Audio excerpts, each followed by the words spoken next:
kama ikiwapendeza tutafute njia nyingine ya kuadhibu mtu ambaye unamuona yuko tofauti na itikadi zako. Kwangu mimi nikisema nizungumzie upande wa wasanii, naona ni msanii ambaye ameadhibiwa kwa kosa la kujitafutia riziki, ni kwa kosa la kwenda kutafuta kipato chake. Kumbuka wasanii walikuwa kwenye majukwaa ya siasa, walikuwa wanalipwa. Huo ndio kweli, mimi najua walikuwa wanalipwa. Hamna msanii ambaye alikuwa afanya kazi bure. Kwa hiyo maana yake ameenda kujitafutia riziki, sisi tunamwadhibu kwa sababu anaenda kutafuta riziki yake.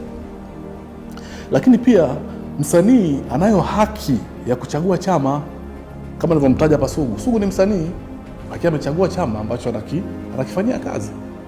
Nay tena Nay wa Mitego, naomba roho usikae kimya.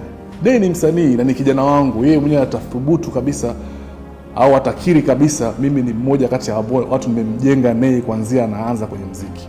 Lakini hata alivyoamua kwenda kuchagua site au side ya chama, tulikaa tukaongea mimi na Nay. Nikamwambia Nay, mimi nikifanya muziki na focus na muziki. Akaniambia bro, naelewa, lakini mimi niruhusu nifanye itikadi zangu kwenye chama kingine. Nikamwambia sawa. Nay sijawahi kumvunjia heshima, sijawahi kumnyima platform. Tena nakumbuka hata mwaka 2022